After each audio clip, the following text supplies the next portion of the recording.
Okay. Um, Hello everyone.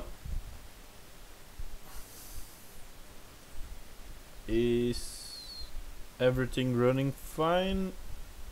Okay, it looks like it is, which is good. Okay, so I stopped the previous stream because I had problems with IntelliJ. How did I fix it?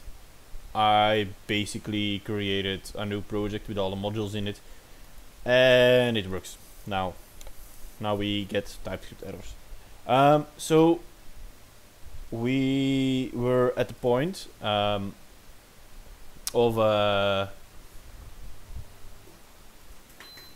creating our outguard service, and our outguard service we use it because the interface can activate. The router of Angular will check.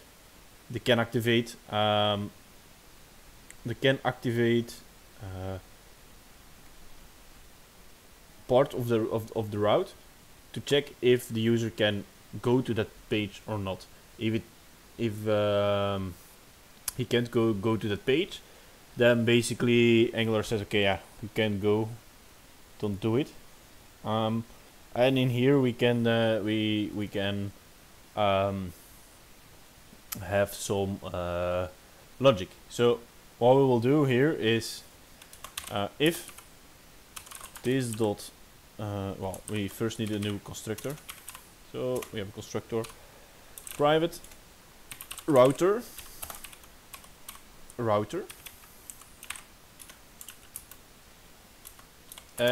as well need our out service, authentication service. Yeah. So if this dot out service is authorized, if we are authorized, return true. Else we want to return false eventually, but we want to do something else. We say this dot router dot navigate by URL, so we will navigate to a new URL and we will go to the login page, but we will go to the login page with redirect URL equals, and then we have a base64 class I'm gonna create. I will create a base64 class, and this is mainly because we want it AOT friendly, and so we cannot use the BTOA. So what do we want for it? We need another library installed, so we will use npm install -- save, and then we have crypto-js. That's right. So then in utils we will create another class.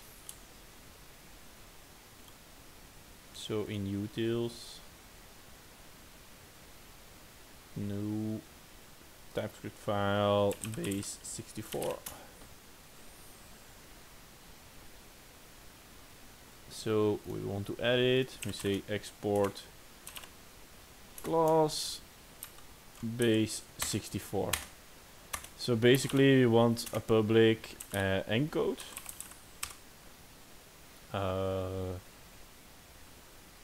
We want it to text, and this is string, and it will as well return a string. Text, is it good? Better to call it something else. Let's call it input. Basically what we do then is return crypto.js.enc Let's first import it. So how do we import it? It's a little bit different. Import everything as crypto.js from crypto.js. We cannot find it. Why not? I thought we just...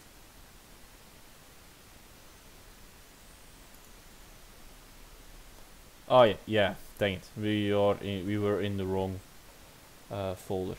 So it installed it in the main folder. Dang it. Now we need to go fix it. So yeah, it installed it here. You can delete it.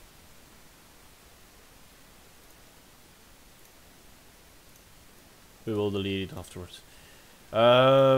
So we need to do cd author client and then do the install. Then we will have the library. Look, it's there. And then we say base 64 dot stringify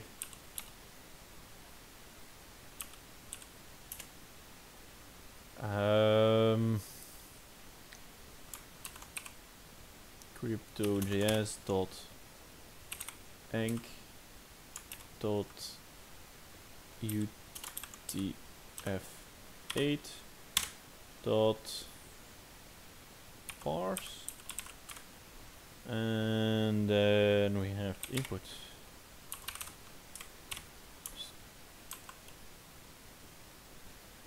This should work, but it doesn't.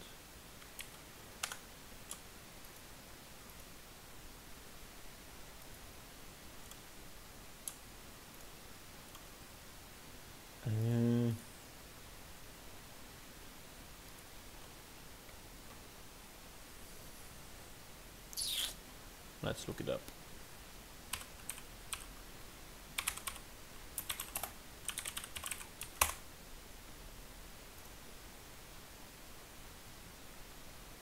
We did that, we did that.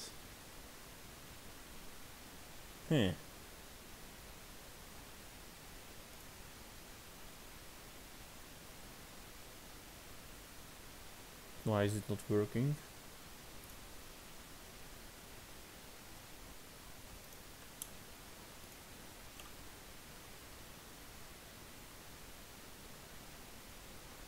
So we have it here.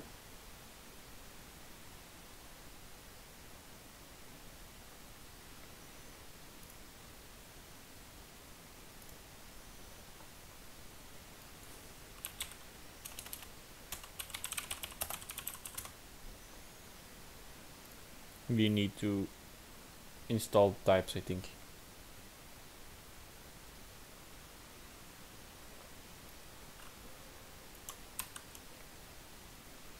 Let's see what happens when I execute this.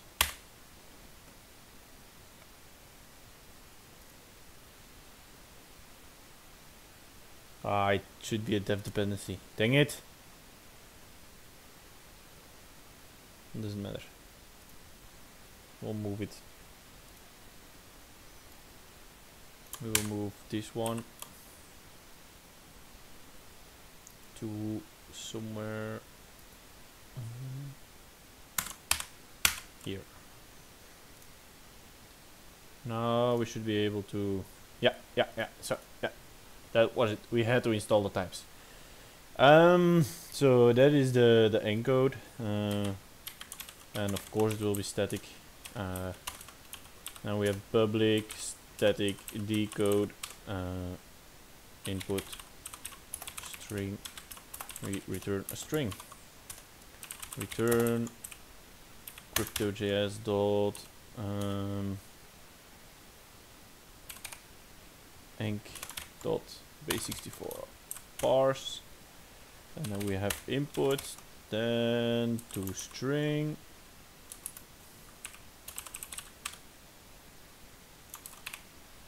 crypto.js.enc.utf8, and everything should work. And then we can of course import the statement.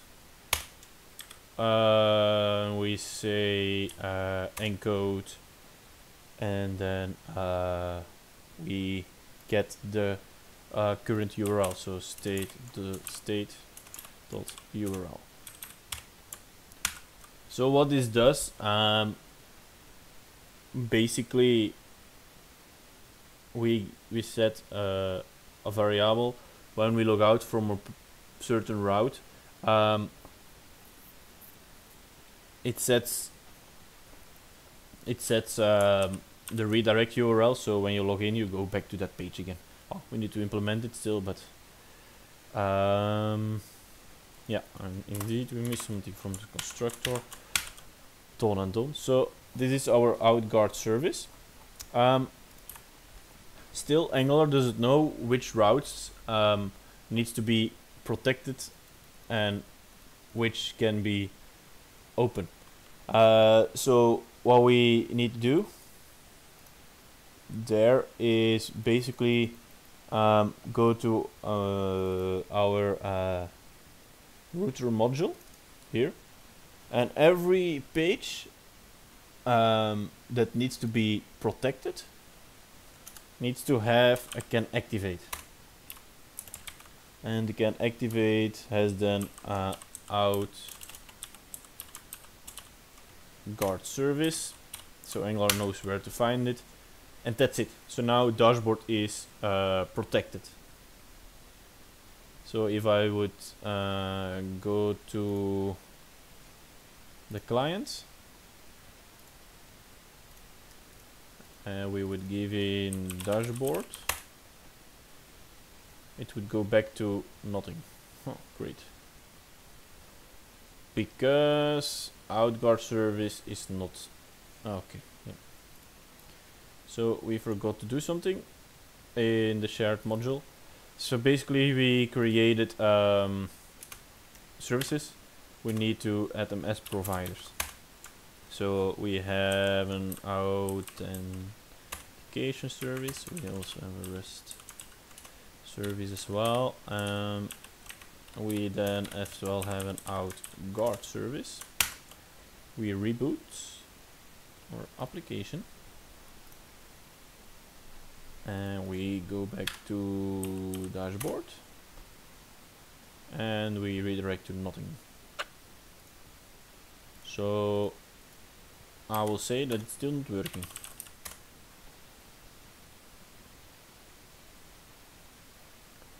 Okay, so login is working. We go to dashboard. Dashboard redirects to nothing because we have an error there.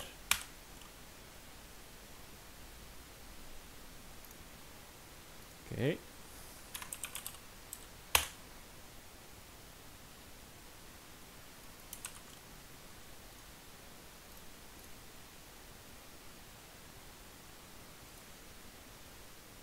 This is not so good because when we hit that URL, we should as well be hitting. We should go to dashboard URL, and then we say go to login. Yeah.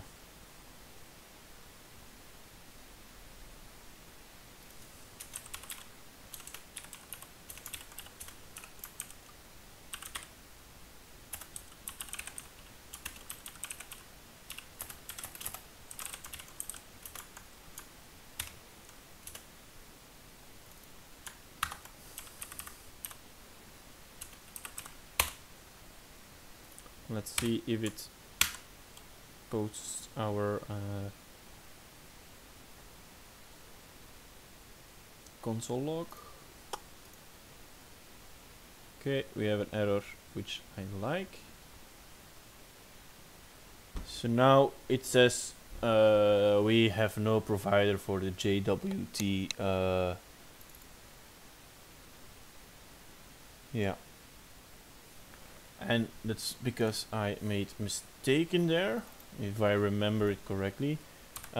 This one has a for root with options.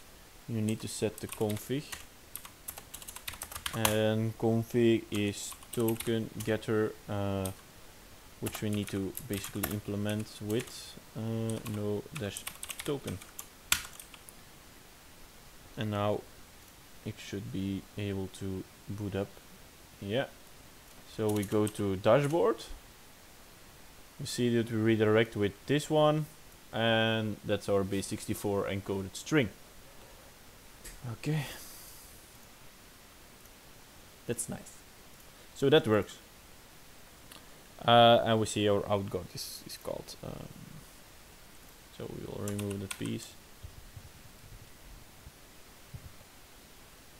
So the next step is back at our component, our login component.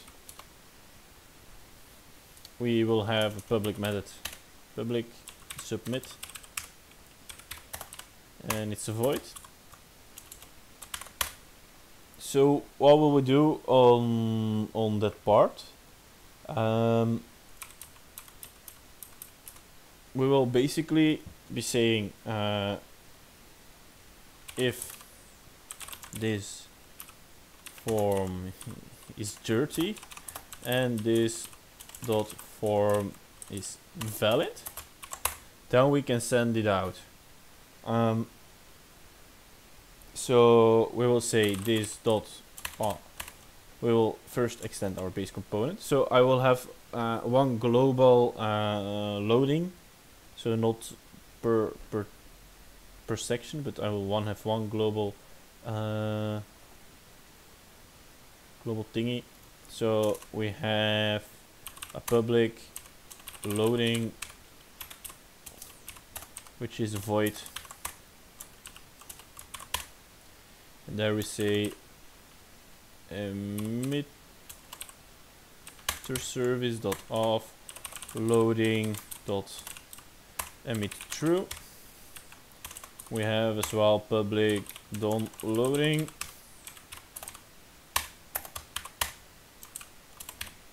emitter service dot off loading emit false. So that will emit it. We will subscribe to it in a moment on the app component. So we need to start our loading, of course. After that, we say this dot.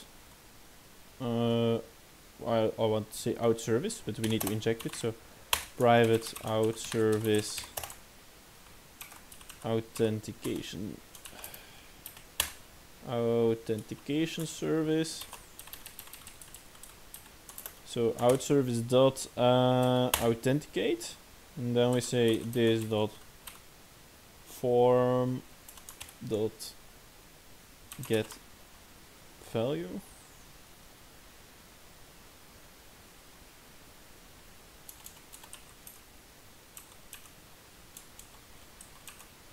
Value dot username, this dot form dot value dot password.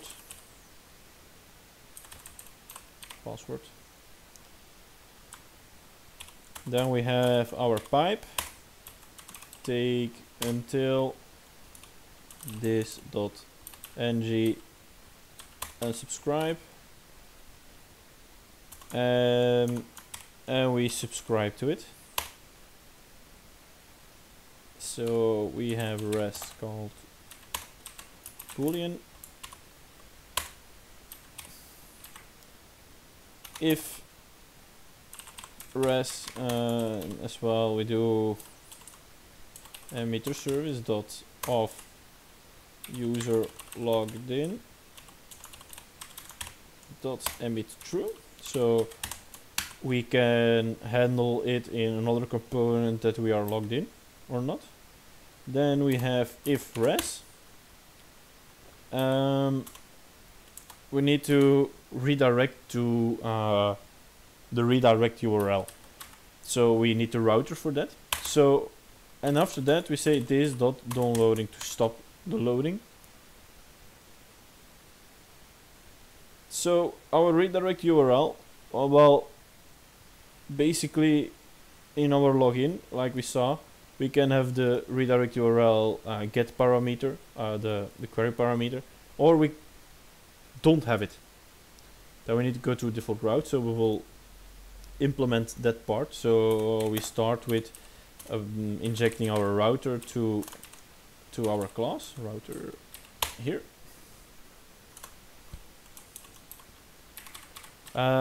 We have a private redirect URL variable, which is a string, and we give it a default value of slash dashboard. Baumi1337, thanks for following me. So the default URL is slash dashboard. So we can finish our authentication part. So we can say this dot router dot navigate by URL, and say this dot redirect URL. So that's easy to understand, I think. But now, how will we get that URL from our router? And we need to inject something else then. So we have a private activated, we call it route, and it has the type of activated route. So the activated route clause is basically info over the current route you're on, so over our login, and then you can get params. So we will do this dot route dot query params dot pipe, of course. We will do our take until.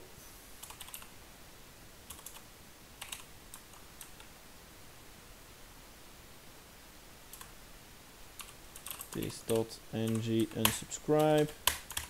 Now we have a subscribe there, params, and it has the type of params. And basically in here we say if params redirect URL and params redirect URL not equals to empty, then we say this dot redirect URL equals base64 dot decode params redirect URL. So I want to talk to you something more about those params. So you see here it's the %3d, which stands for an equal sign and 2 times. So basically Angular handles the conversion from a string to a URL, and special characters for the URL are converted already. So that's a part that the Angular router part does, so we don't need to do that anymore. The reason I encode it to a base64, well, it looks better than just the whole URL in the link.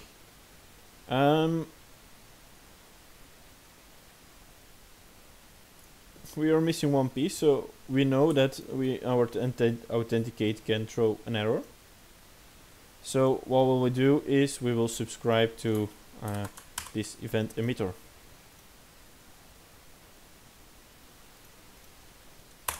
So we do this dot pipe take until this dot ng unsubscribe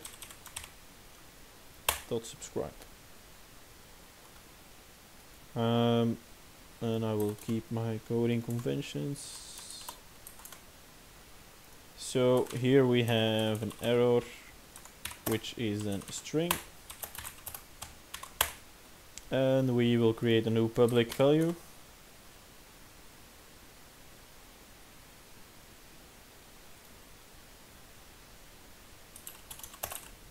Okay, IntelliJ is complaining. So we'll have public error, which is a string equal to nothing.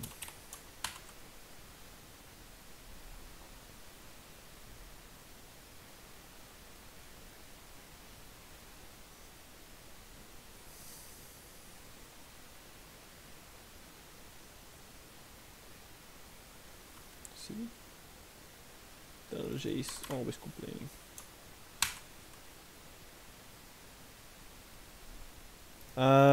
So here we just say this dot error equals error. But of course we need to show the error. Our core UI does it for us. So if we go back, we say, for example, I don't know where it is, man. Notifications, alerts. So we will use those alerts. We will use this alert. So it's dismissible as well.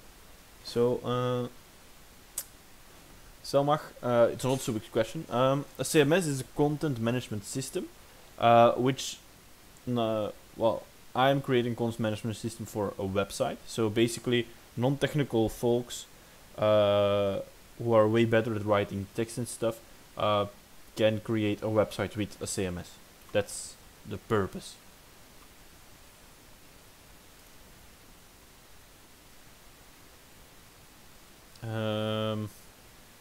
So yeah. So basically,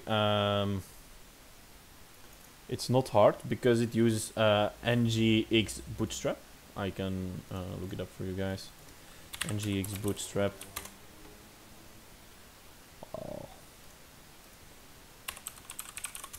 You have two types. You have one of Failorsoft, then you have another one, I think. But I think it uses this one.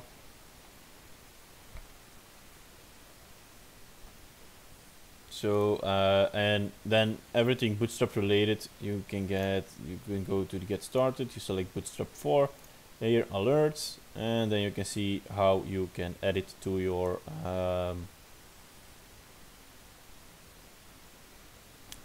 website. So we will have this alert basically. So our login component, we go to the HTML. Here we have the alert. We say alert type danger, and we don't want this. And we say error translate.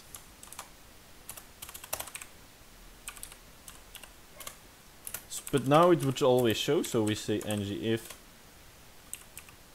error and error not equals empty. So if we have an error and it's not empty, then we show it. We said as well we would make it dismissible, and currently it's not because we pasted this one. So we go a bit further inside the thing here, and we say dismissible, and we just say that it's true. That's it. So here we paste this and we say it's true. Now this should work and our login should completely work now. So let's test it out, and it doesn't work, and it's obvious why. So in our page module we did not implement the alert module. So alert module.forRoot, that's it. Refresh it and you can see we still have an error. Okay, so cannot read property to uppercase of undefined.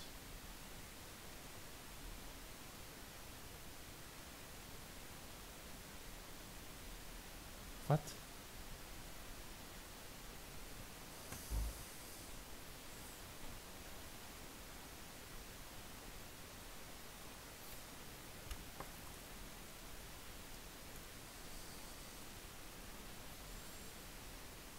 column 7.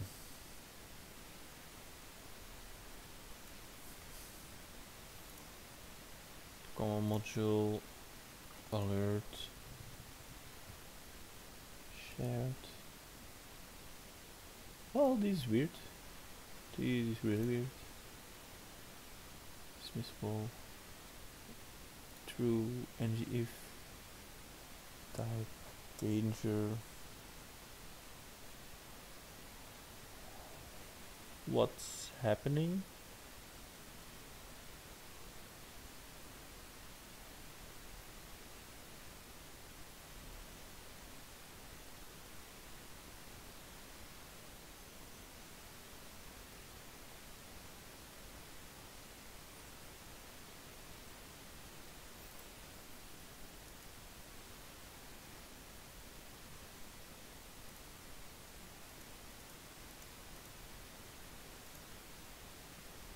I think we just need to refresh. Okay, apparently not.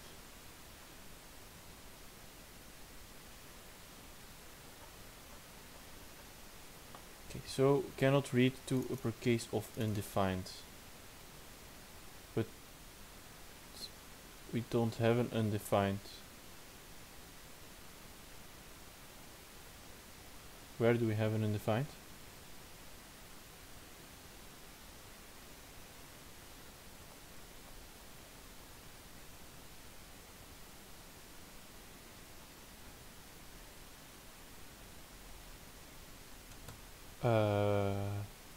So it's something with this.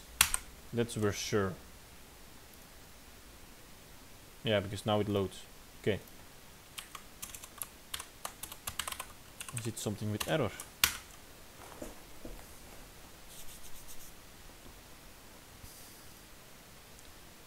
Sure as hell not.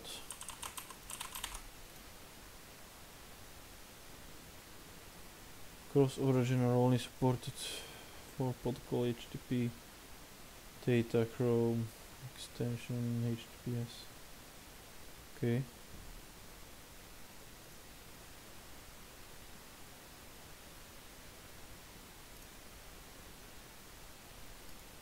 I really don't know what's going on.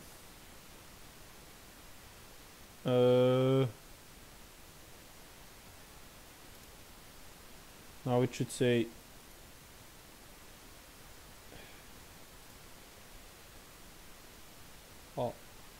okay. Invalid credentials. Okay, nice. Why can't we render this part?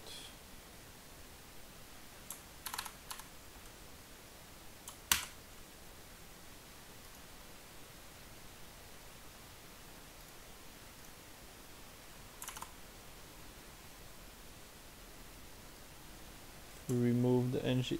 Ah, I see it already. Boosh. Haha. Okay.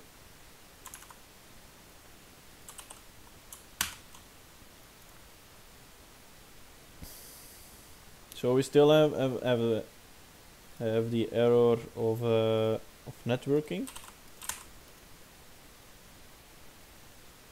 So it doesn't do a call. The local host. I don't know what it is. Let's Google it.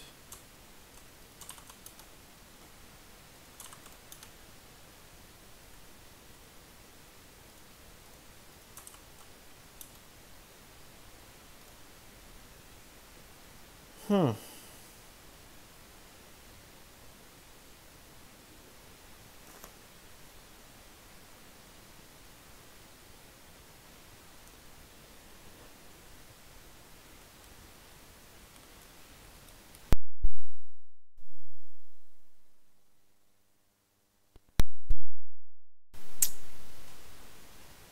Okay.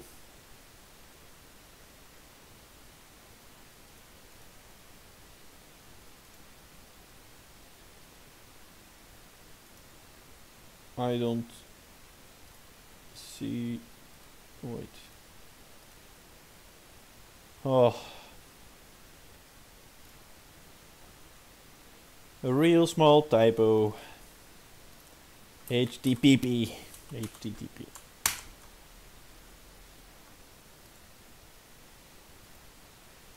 So if we log in with admin, you will see that we are logged in and we can access our dashboard. But then we can go to application. In session storage you can see the access token.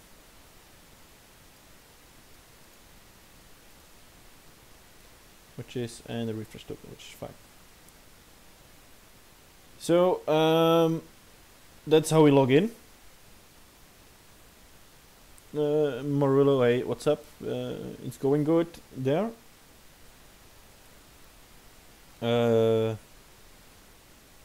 So we fixed that issue. We had a small typo.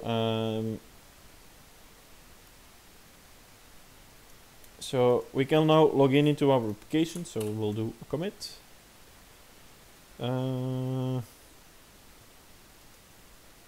See, we have base component.js and environment. Don't need to add those. So we will commit and saying login finished. Commit and push.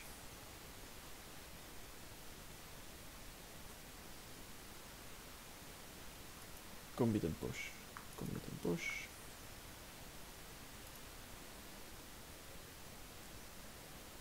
So what's the next thing we want to do in, well,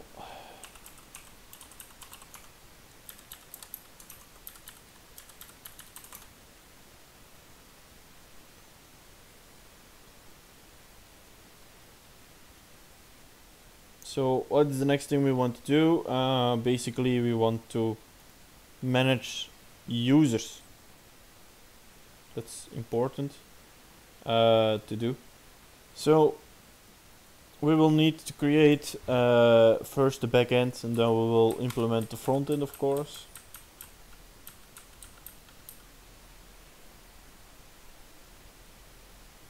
Or, well, users, we can do it later on.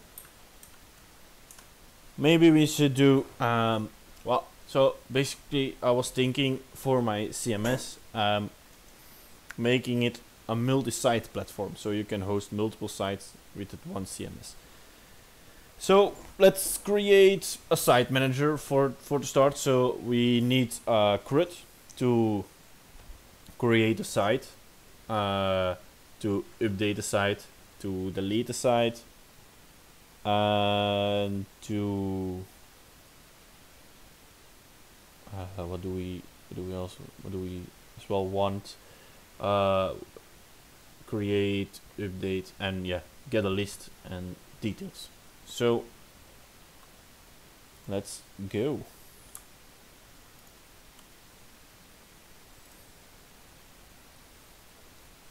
So here we will close our outer client. We'll open our outer backend, and we will create a package called controller, and in that package we create a site controller. Yes. Then we say this is a REST controller, and we say request mapping on top the site. So what do we need in our repository? So we need to think about a model. We will create the model site, which we can work with. So we have add data again. What does our site contain? A private string ID, private string name, private string base path. So a base path that you will create your pages on, and a private date created at private date updated at.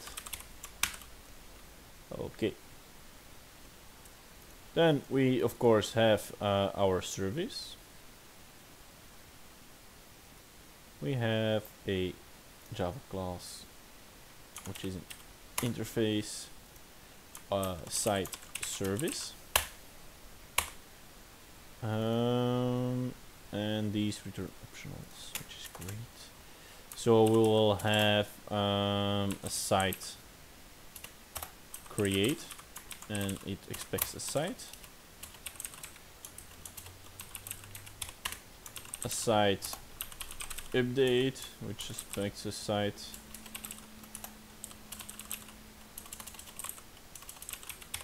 We have a void delete, which expects the site. We have a list site.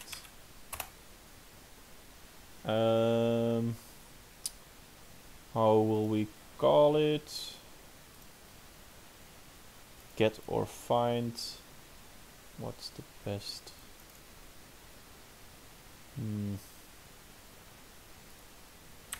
Get sites. We will call it get. And this one will then have a pageable, which we still need to implement Spring Data into this POM as well. We have Spring Data GPA here, yes. And I think if we implement it in this POM, then we can have the pageable as well. No? Yeah, we can. Come on. So we want the pageable of the data domain. Pageable. And we want as well an optional of site. And then we say get site by ID. And then we say string ID.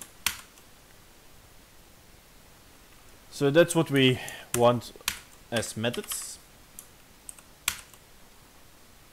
And that's what we need to implement. So we will start implementing our relational database. So first, to not forget it, to our setup service, we need to add a table. We call it probably the site underscore TBL. And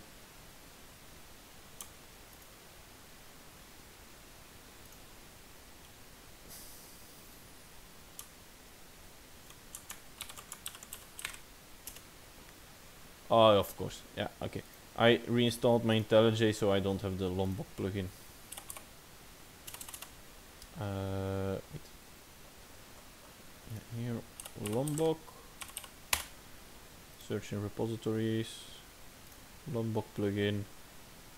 Install. Restart. Okay. Restart. Terminate. Come on.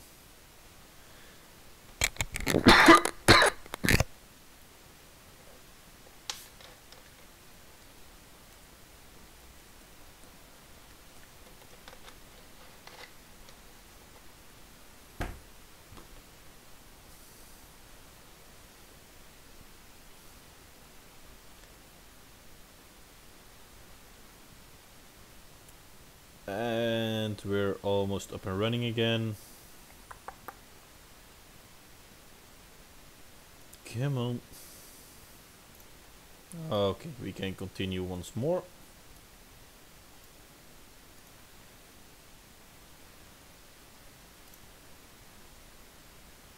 So our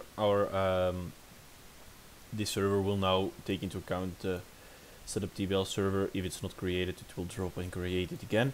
So if you now run it, it will drop and create it again, but we need to as well implement the GPA entity for it. So in here, we have our domain, and we will implement the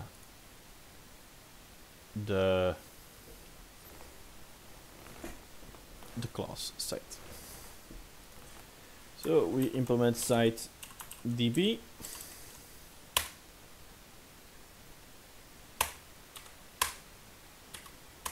Then we have add entity.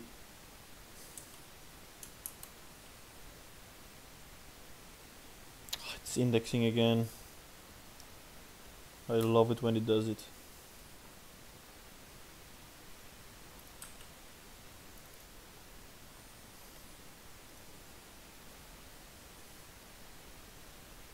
It's almost done.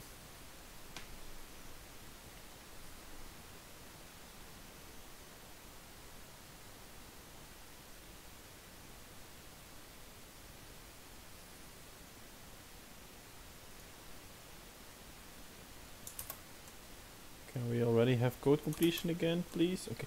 Add entity, add table. And the table name is site underscore tbl. And then we have add data from Lombok as well. Then we have an ID. So I will copy paste it from the user.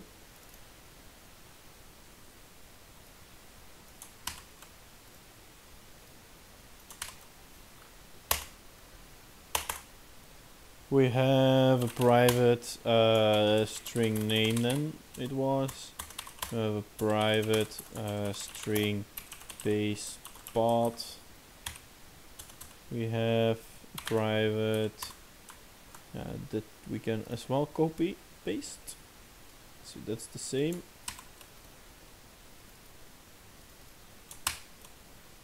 Okay. Then we have columns. So we have the column name. It's not nullable. It needs to be unique. Equals true. And we need to have an add before it.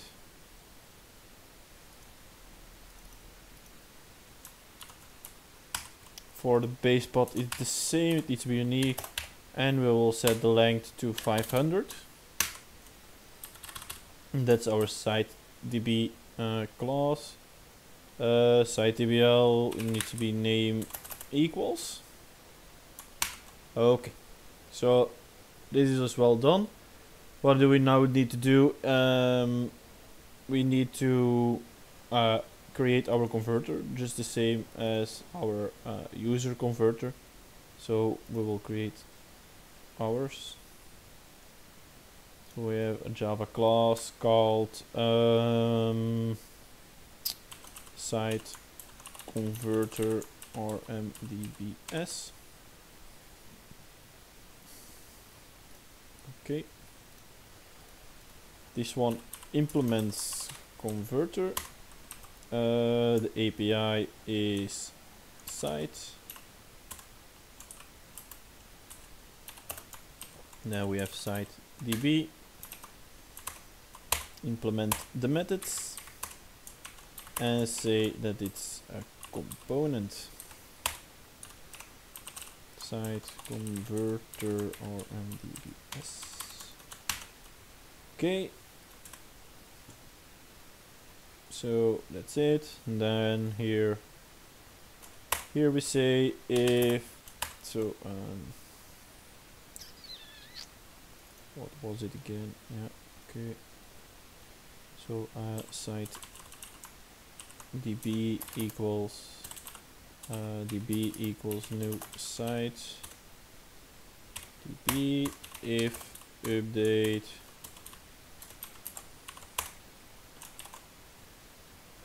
db dot set id is entity dot get id and db dot set created at entity dot get created at, and then we have db dot set name is entity dot get name db dot base path set base path entity dot get base path db dot that was it. then return db for site, almost the same, site equals new site,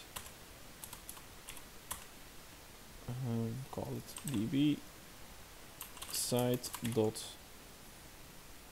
well, we need to call it entity. Well, we don't need to, but it's a little bit more clear. Set id is db dot get id, entity dot set name, db dot get name, entity dot get set base path, db dot get base path, created at db dot get created at, set updated at db dot get updated at, and we return our entity converter done. Quick and easy. So that part is done. Then we need to implement, of course, our service. So we need our class. So we say site service rmdbs at service, and this one implements site service. Oh, implement, yes. We will as well need our DAO created, so Java class site DAO. We open it up and extend GPA repository of site db, and the ID is a string.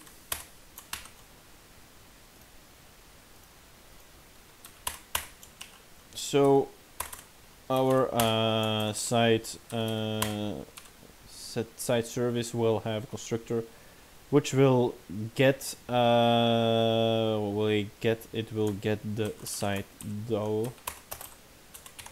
It will get the site converter, and then we will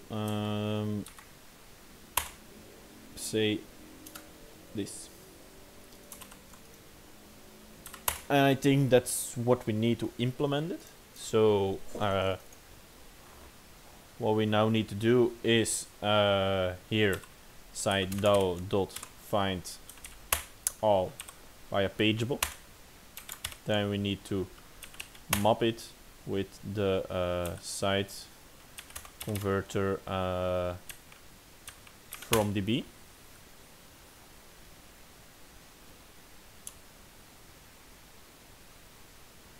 And instead of a list, it's a page. It's a page, it's a page, it's a page. Boom. Yeah. So now that this is well correct,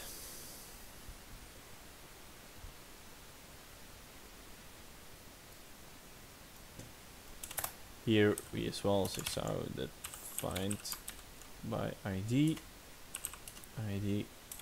dot map site converter from db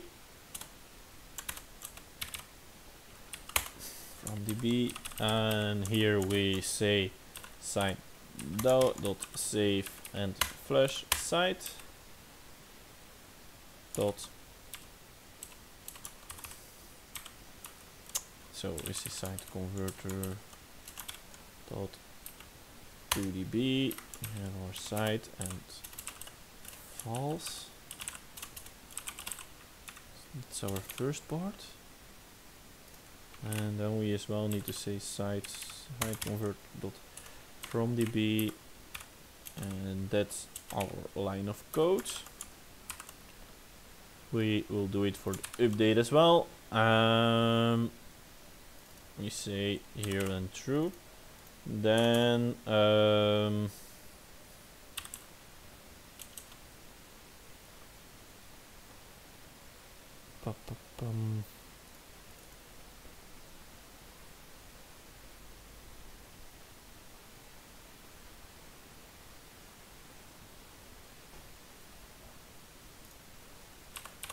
site dot delete site converter dot 2db site, and it's an update, so we set the ID so it can delete it. You don't need to return anything. Download the sources.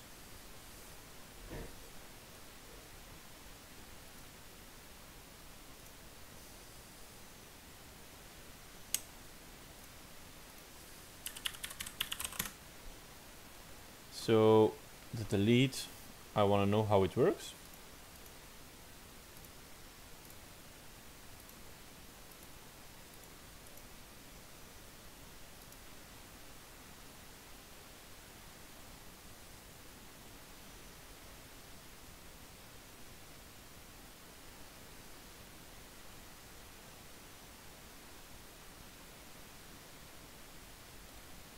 It's okay.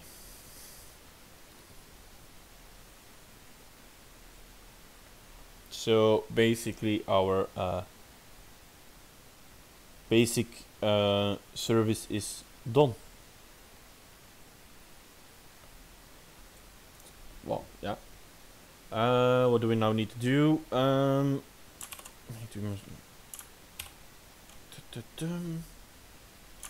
We need to create a test for it. You need to set up.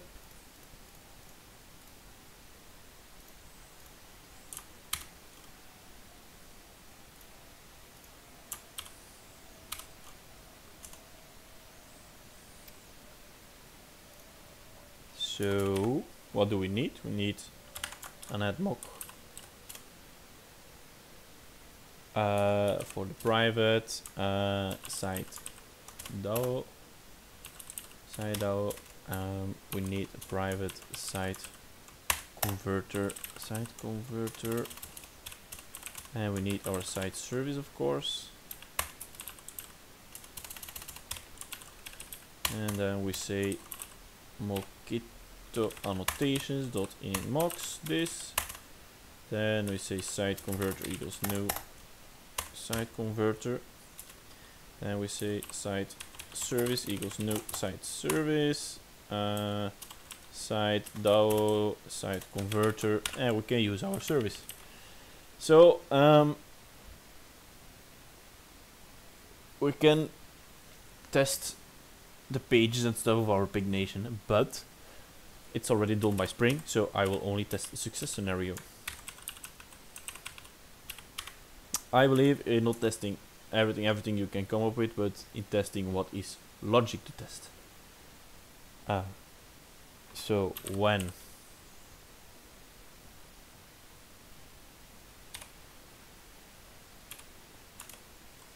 static import Mockito site DAO dot find all with any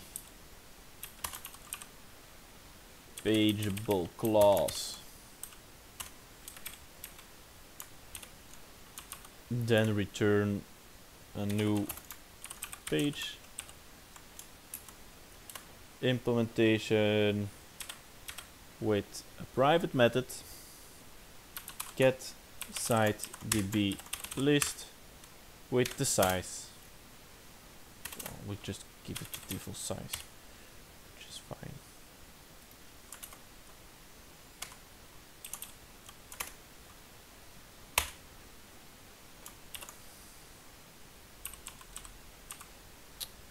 It's list of site db.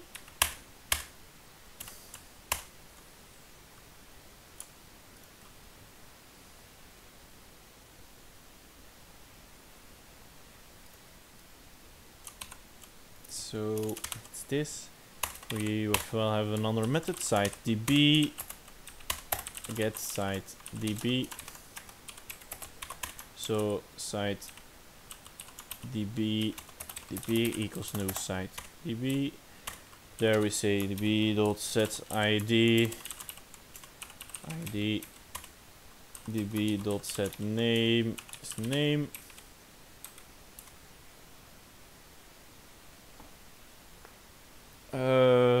db.set base path test.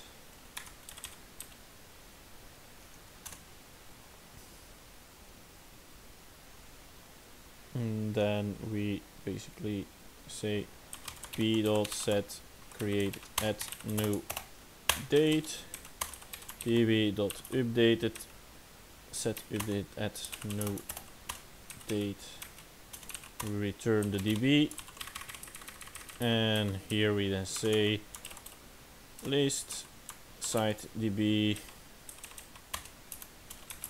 list equals new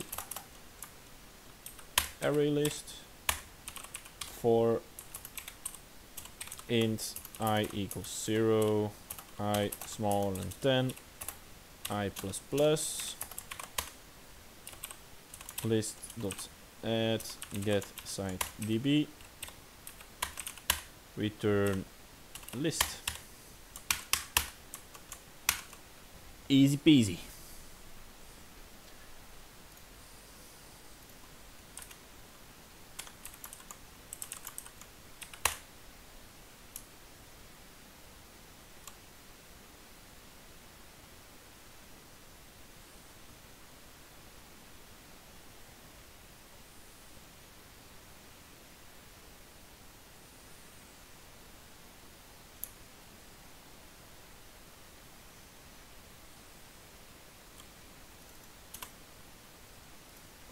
It's then return, of course.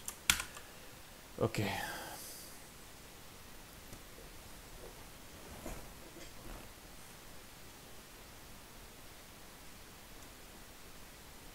So then we say assert equals then site service dot get sites, well, page site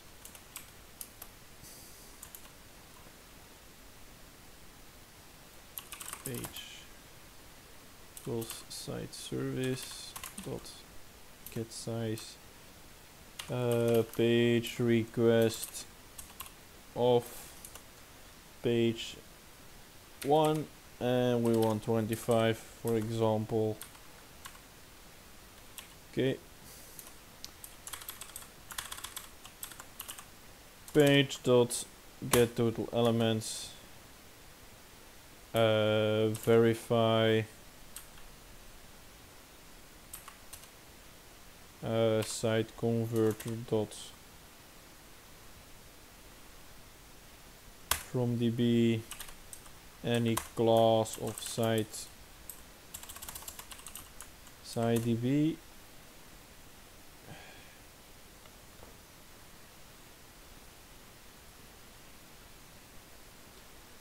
it will not work. I made a mistake.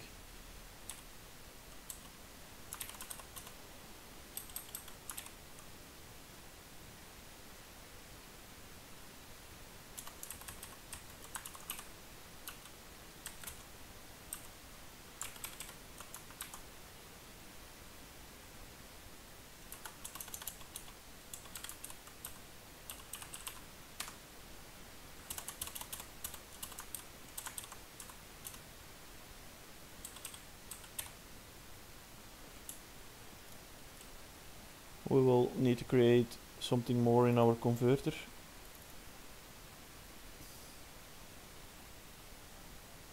Or maybe not. Let's see. No.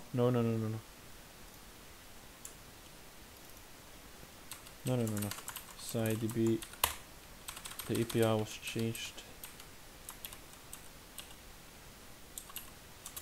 How do we do the times?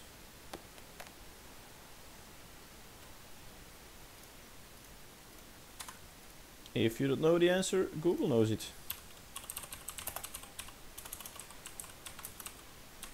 Verified times 3. Okay. Yeah. Okay.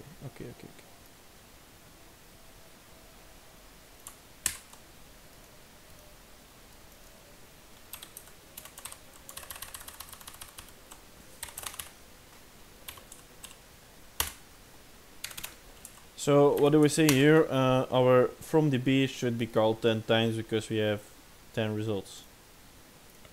Run it, check it out.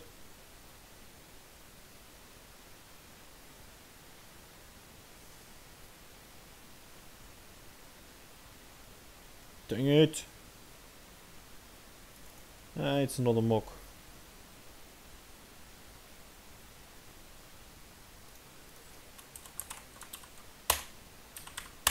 Let's mock it.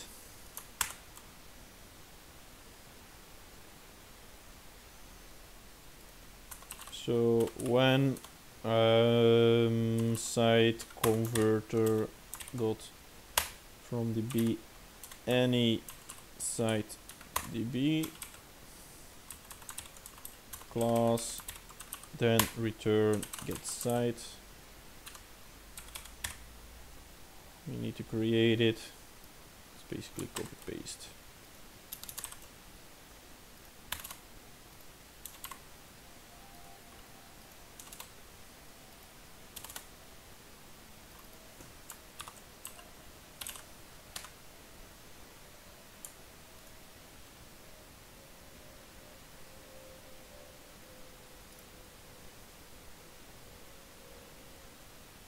Why can't it have a date?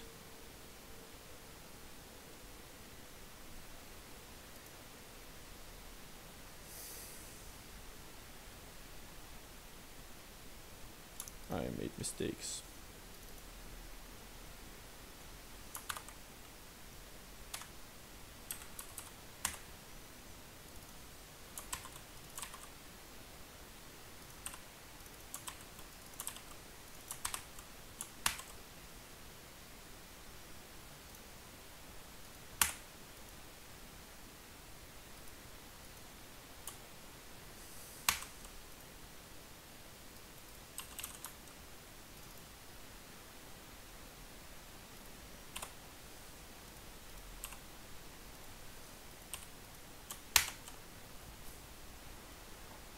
Okay.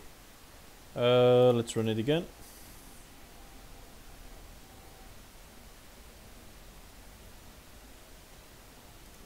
It's correct. Change it. The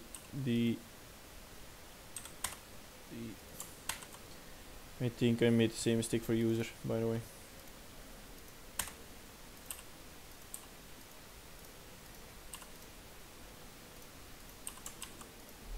If we run it again, we'll have again some issues here.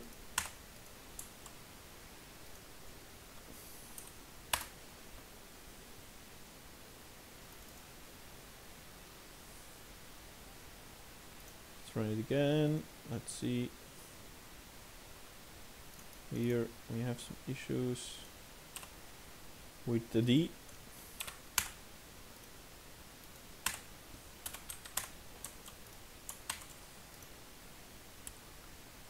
Okay. It built.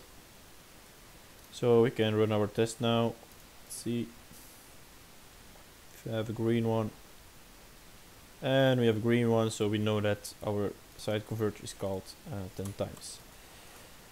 So for our site ID, we have two possible things. It's a success and an empty. And it's really easy to create. So when site find all any string, then return find by ID, of course, not find all. Then return get site DB.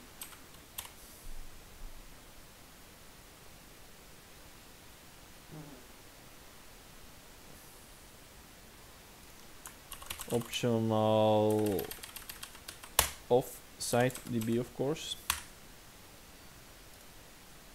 Then there it is the same, but I will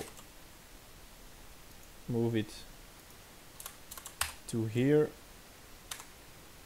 and I will do as well the 2db, and then we have site.class,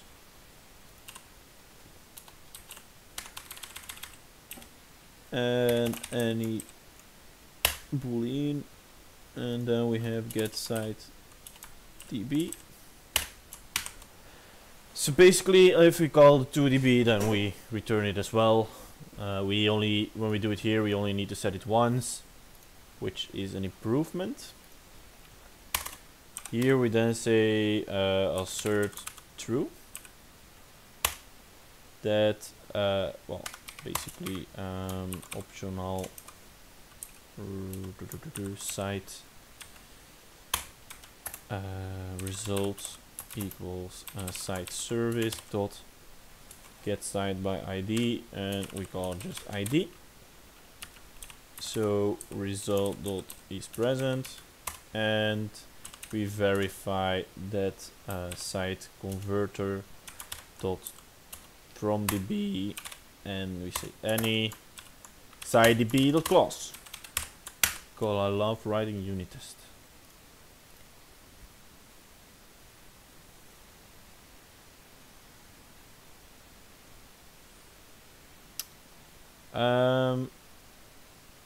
So that's the success part. So we have another one which is empty.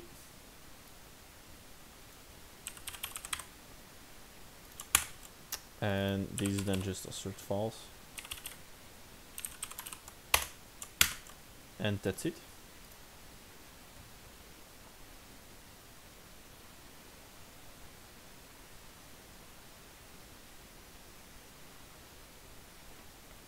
And we have an error.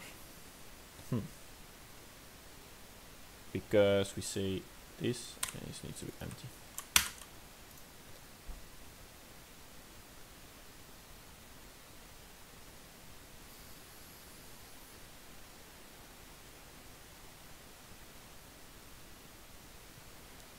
Okay, so we still have a problem that I'm already going to tackle, because we will get into it. We need to save our site base path with a slash.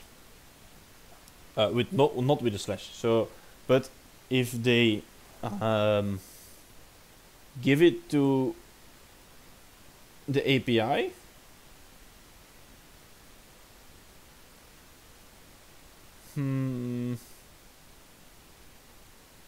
then it should fail. Or it's maybe not so good. So what I mean is, when there is a trailing slash, we need to remove it programmatically. But if it doesn't start with a slash, we fail it. We won't say we have a slash. As well, we need to check if the path exists or not. So we still need to do a lot before adding it.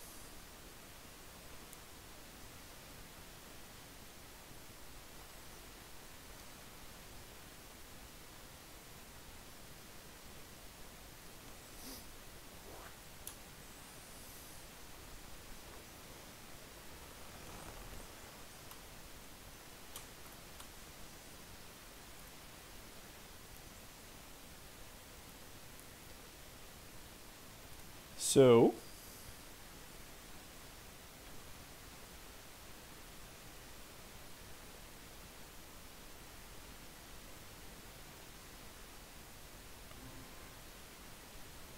thanks for following Hyperbeta.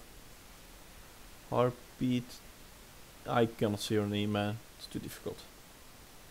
So in the create, what we need to do is remove the trailing slash. So we'll have utils. And currently it is just the config, but we will create a new v.zwaldeck and .zcms .utils .url utils.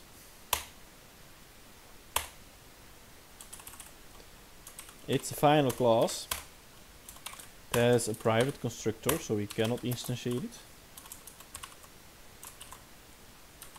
And it has public static add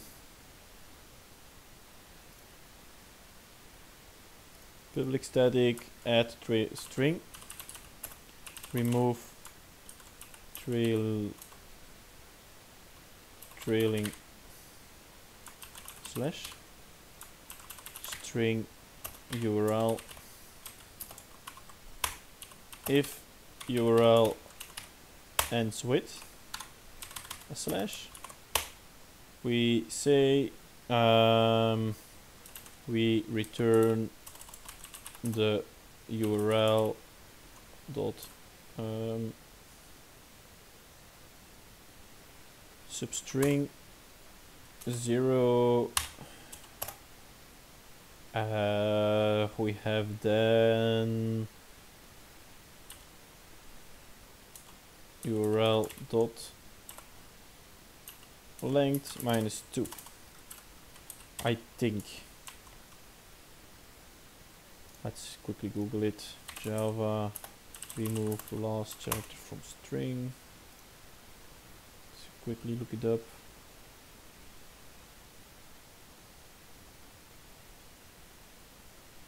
It's really this.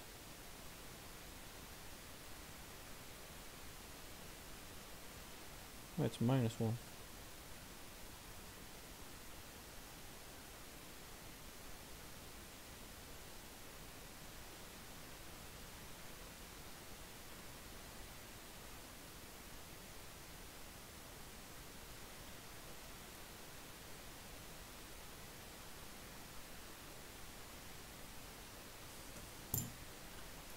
Okay, it's -1. Weird. Okay. So, and else we just return the URL again. We don't need to do anything. Write test for it.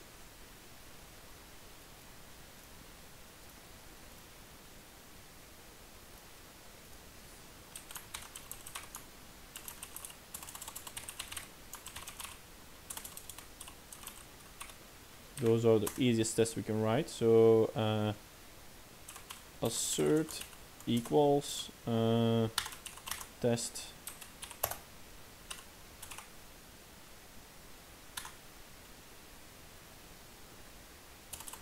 URL utils dot remove, and basically without, and then we do this and we test our suite. Now it will, well, yeah, it will be green, but yeah, it needs to be unit tested. It's logic.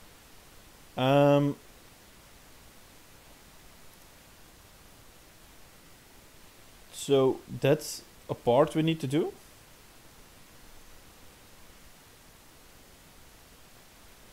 I'm thinking, should we as well programmatically add the slash in the beginning?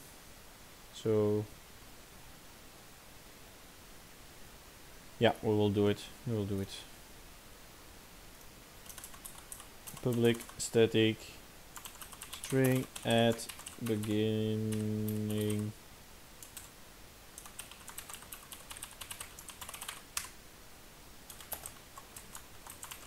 string URL. So if the URL starts with, not starts with a slash, then we say return a slash with the URL, else return just the URL. Let's test it out.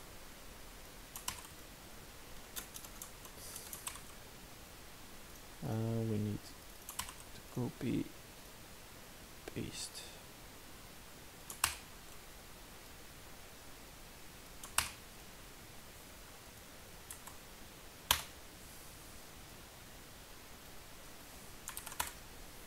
Just going to put slash. Let's run the whole suite again. And yeah, it will work. That's... I made a mistake. Seriously. Of course I made a mistake.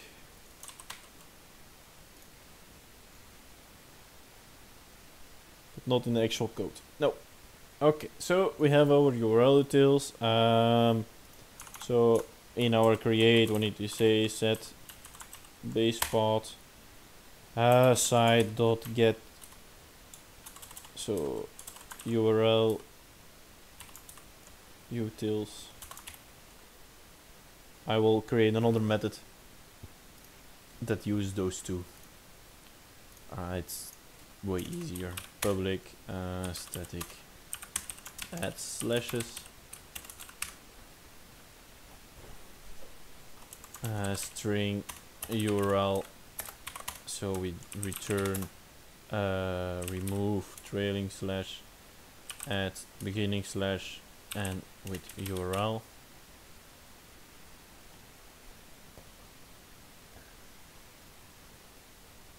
Yeah, of course we need to return a string. Let's create a test for it.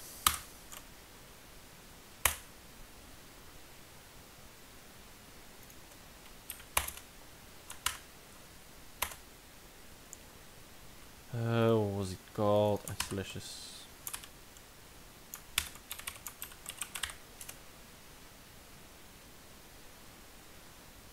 No. Add slashes is a bad name for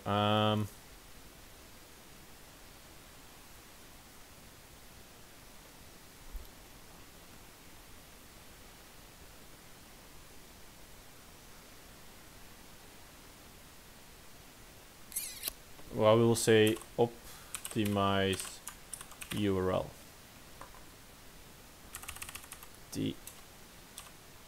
Optimize URL. Yeah. So optimize URL. Oh, we need to write the test, sorry.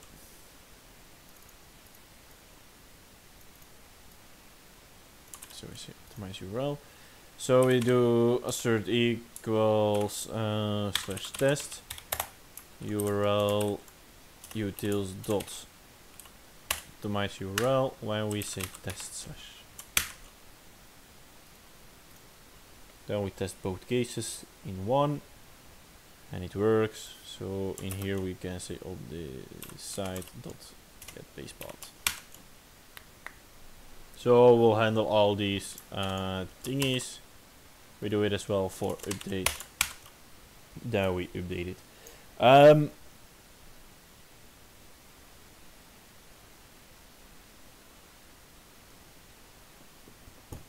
So basically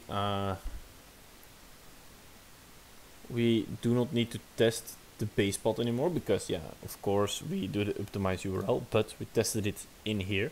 So in our test we don't care about it because it's already tested. So in our test now we will say that the create works, so it's a success.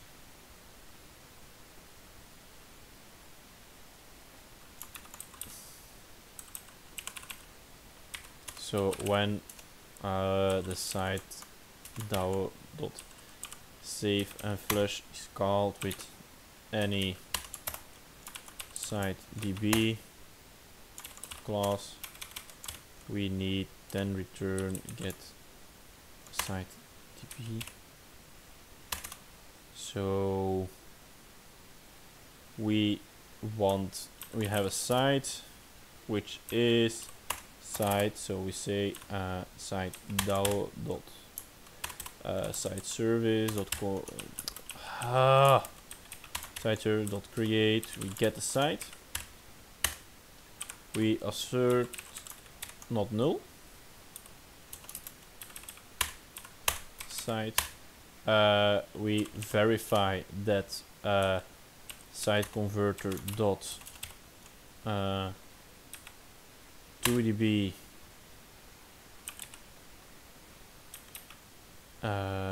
any class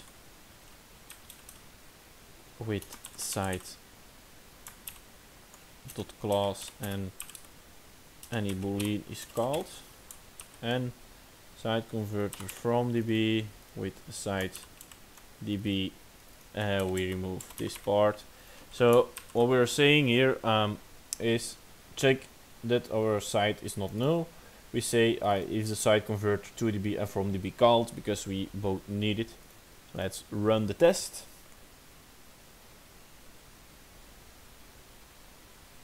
And stuff works. So basically it's the same for the update part. It's only one test as well. Success. We do update and it does the same. So let's run it.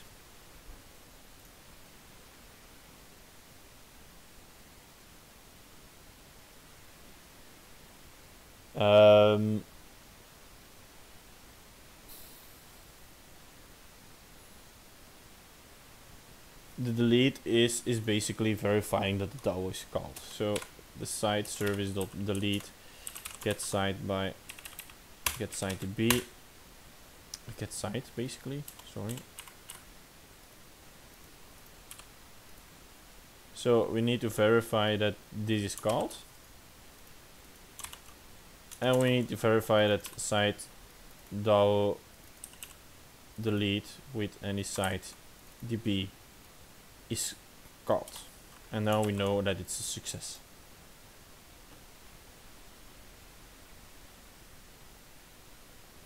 And it works. So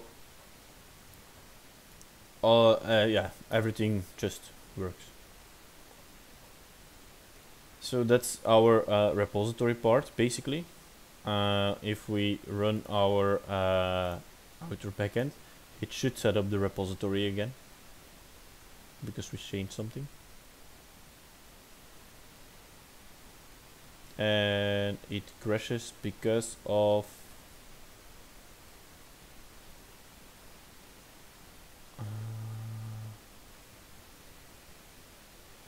column name should be mapped with insert false, update false. What is happening? Site db. Yeah, okay.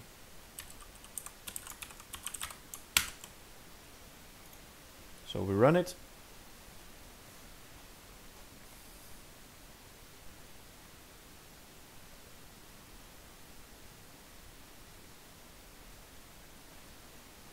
Yep.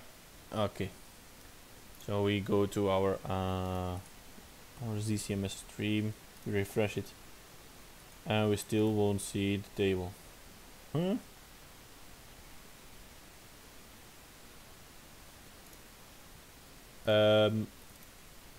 Well,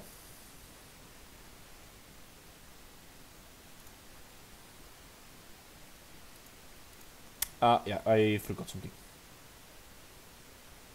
But you see, it again rendered, so that's already correct. But we forgot to add it over here.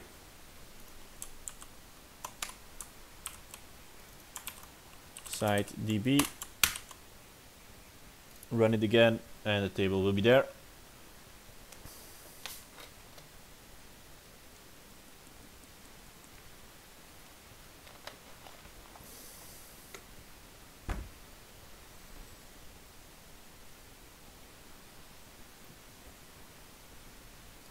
So let's refresh it, and we see that the site table is there. So that works. We can do some commits. Let's first start with our utils.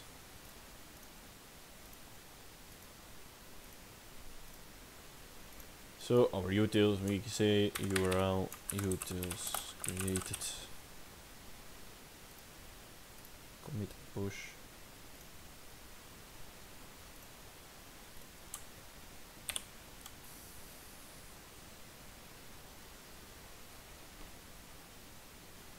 And then of course we will do our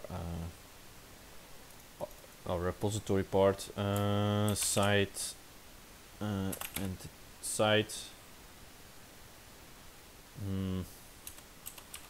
modal site service.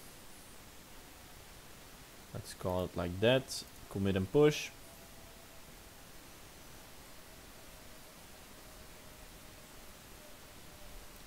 And push. So everything is now in the repo. You guys can find it on the zwaldeck GitHub, in the repository and utils repositories. So our site servers, our site controller, basically will have a public site controller constructor, and we'll have a site service, and depending on what profile it's running, it will import it. So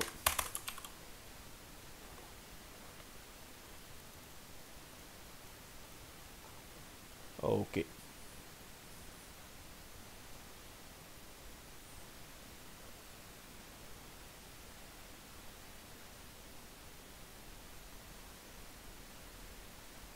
So let's start more, yeah.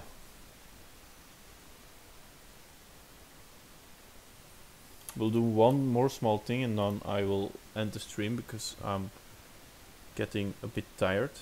I will stream again tomorrow evening or something. So we'll start in our core now. In our core we will create a new Maven module. So new module, Maven, next, core dash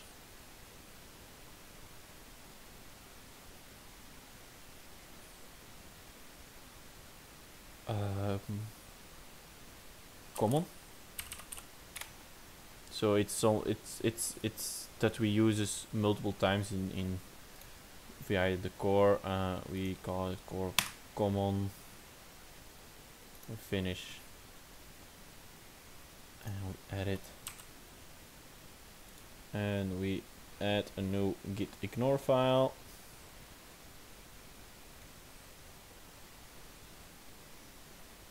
Git. I don't see it.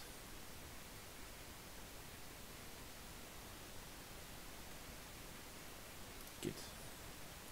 So we have Maven. Yep. We have Java. We have JetBrains. And we generate without duplicates. Yes. And then we as well add nothing else. Huh. Okay. So in our source, and I will just create some common classes.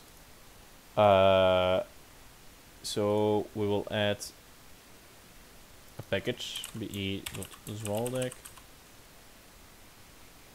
dot zcms dot cms dot core dot common dot API. So it's our common for APIs. Maybe I should call it REST. I will call it REST. It's a little bit.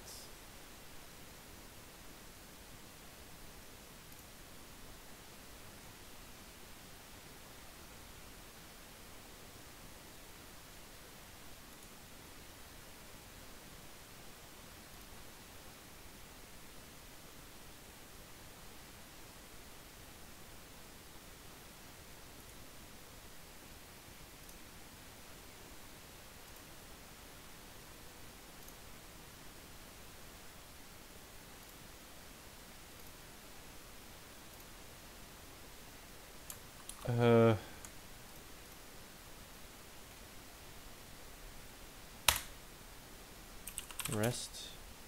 Okay, so in here we will create a class called API. We'll call it rest. Oh no, we call it API response. I always use it like that. So API response has an add data Lombok, but it's not yet implemented. So let's get our Lombok dependency in there. Boom. And then in here. Yes. We will have dependencies. We have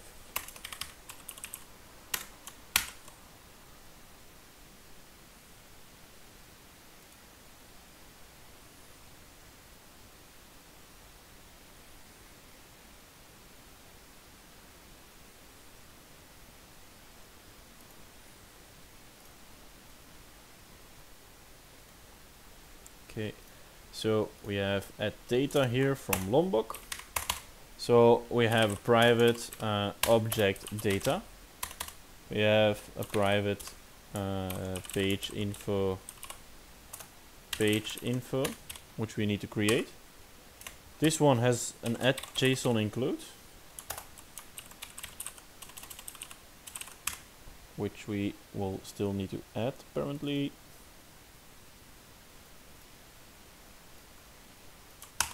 We will add it.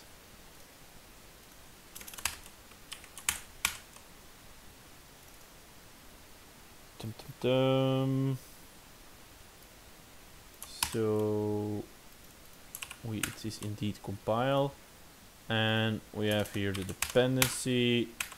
Okay. And I put Lombok at the bottom. Paste. Done and done. So our JSON include, we import it.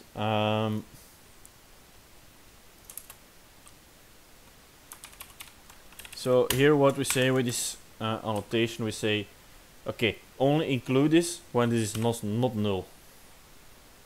That's the only thing. But let's first create our page info, which we'll use for Big Nation. So we have a private long total elements. We as well have add data on the top. We then have a private long total pages, private int size, private int page, private int elements on page. We have a private sort.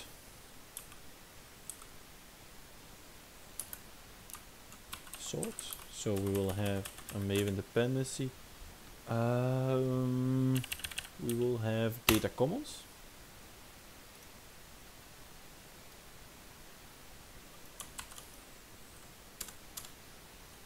Let's put it here. Remove those two. Put it into the core. Remove the only one there. So we have sort. We can import the class. We have a boolean last, and we have a private boolean first.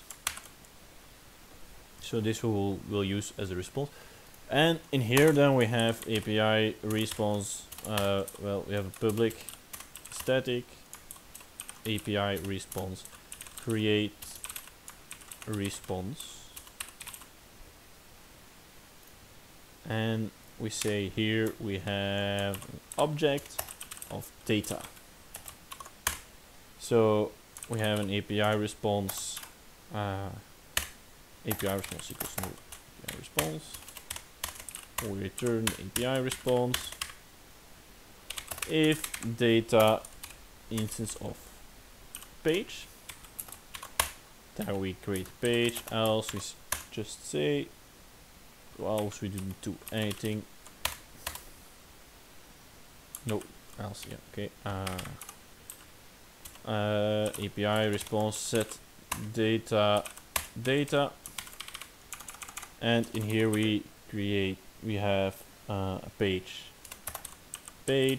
and we cast data.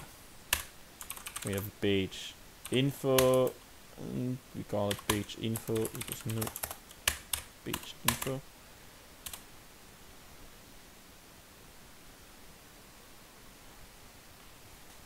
So we have page info dot set total elements, page dot get total elements, page info dot set total pages, page dot get total pages, page info dot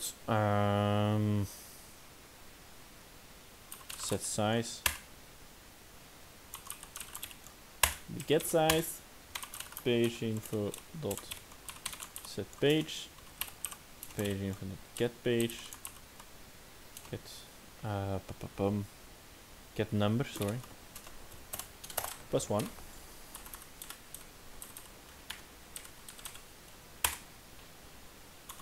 Page info dot set elements, set elements on page is then page dot get number of elements, I think, yes. Page info dot set sort. Almost there.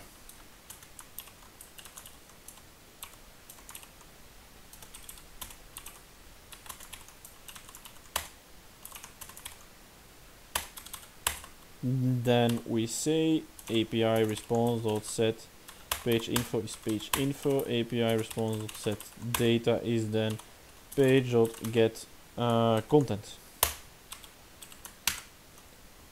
and that's it. Then we as well have another thing in our REST here. We have API error. So that's how our error will look like when we have one and send one. So we create an add all args constructor. We have private final boolean error equals true. We have private int status code equal private string title, private object details. So why do we have these classes? Basically, these classes will represent our JSON when we send something back. So our data will always be in our response as data. Our error will always have an error field that's on true. It will have a status code in there. It will have a title and the details, which can be anything. Like I said, I will commit this and I will stop the stream. So the stream is ending.